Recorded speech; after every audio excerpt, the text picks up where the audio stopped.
ಒಂದು food business start ಮಾಡಕ್ಕೆ ನಿಮ್ಗೆ ಏನೇನ್ ಡಾಕ್ಯುಮೆಂಟ್ಸ್ ಬೇಕಾಗುತ್ತೆ? ತುಂಬಾ ಜನ ನಮ್ಗೆ ಕಾಲ್ ಮಾಡಿ ಕೇಳ್ತಾರೆ, GST ಬೇಕಾಗಿದೆಯಾ? ಫುಡ್ ಲೈಸೆನ್ಸ್ ಬೇಕಾಗಿದೆಯಾ? ಏನ್ ಡಾಕ್ಯುಮೆಂಟ್ಸ್ ಬೇಕಾಗಿದೆ ಅಂತ. ಅದಕ್ಕೆ ಈ ವಿಡಿಯೋ ಮಾಡ್ತಾ ಇದ್ದೀನಿ.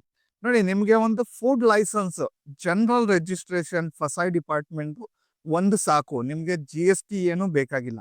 ಯಾಕಂದ್ರೆ ನೀವು ಪ್ರಿಪೇರ್ಡ್ ಫುಡ್ ಸೇಲ್ ಮಾಡ್ತಾ ಇರೋದ್ರಿಂದ ನಿಮ್ಗೆ ಯಾವುದೇ ತರದ್ದು GST ಬೇಕಾಗಿರಲ್ಲ. ಓಕೆ, 20 ಲ್ಯಾಕ್ ವರೆಗೂ ನಿಮ್ದು ಟರ್ನ್ ಓವರ್ ಆಗೋವರೆಗೂ ವರ್ಷದಲ್ಲಿ ನಿಮ್ಗೆ ಯಾವುದೇ ತರದ್ದು GST ಇಲ್ಲದೆ ನೀವು ಬರೀ ಫುಡ್ ಲೈಸೆನ್ಸ್ ತಗೊಂಡು ಸ್ಟಾರ್ಟ್ ಮಾಡಬಹುದು ಬಿಸ್ನೆಸ್. ಸೊ ನೀವು ಇದಕ್ಕೆ ಏನಾದ್ರು ಶಾಪ್ ತಗೊಬೇಕಾ? ಶಾಪ್ ಏನು ಬೇಕಾಗಿಲ್ಲ. ನೀವು ಮನೆಯಿಂದಾನೇ, ನಿಮ್ಮ ಮನೆ ಕಿಚನ್ ಇಂದಾನೇ ನೀವು ಸ್ಟಾರ್ಟ್ ಮಾಡಬಹುದು. ಸಿಂಪಲ್ ಡಿಶಸ್ ಬೇಕಾದ್ರೂ ಮಾಡ್ಬೋದು. ನೀವು ಇಡ್ಲಿ, ದೋಸೆ, ಈ ಪೂರಿ, ಬಿರಿಯಾನಿ, ಓಕೆ, ರೈಸ್, ಈ ತರ ಎಲ್ಲ ನೀವು ಮಾಡಿ ನಿಮ್ದು ಸರೌಂಡಿಂಗ್ ಅಲ್ಲಿ ನೀವು ಸೇಲ್ ಮಾಡಬಹುದು, ಸ್ವಿಗ್ಗಿ ಝೊಮ್ಯಾಟೊ ಜೊತೆ ಟೈ ಅಪ್ ಮಾಡ್ಕೊಂಡು.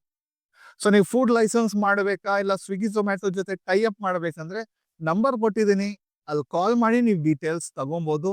ಇವಾಗ ಇಂಡಿಪೆಂಡೆನ್ಸ್ ಮಂತ್ದು ಆಫರ್ ನಡೀತಾ ಇದೆ, ಆಗಸ್ಟ್ದು. ಓಕೆ, ಈ ಮಂತ್ ಅಲ್ಲಿ ನಾವು ₹1000 ಜಾಗದಲ್ಲಿ ಬರೀ ₹600 ನಿಮ್ದು ಫುಡ್ ಲೈಸೆನ್ಸ್ ಮಾಡ್ಕೊಡ್ತೀವಿ, ಜನರಲ್ ರಿಜಿಸ್ಟ್ರೇಷನ್.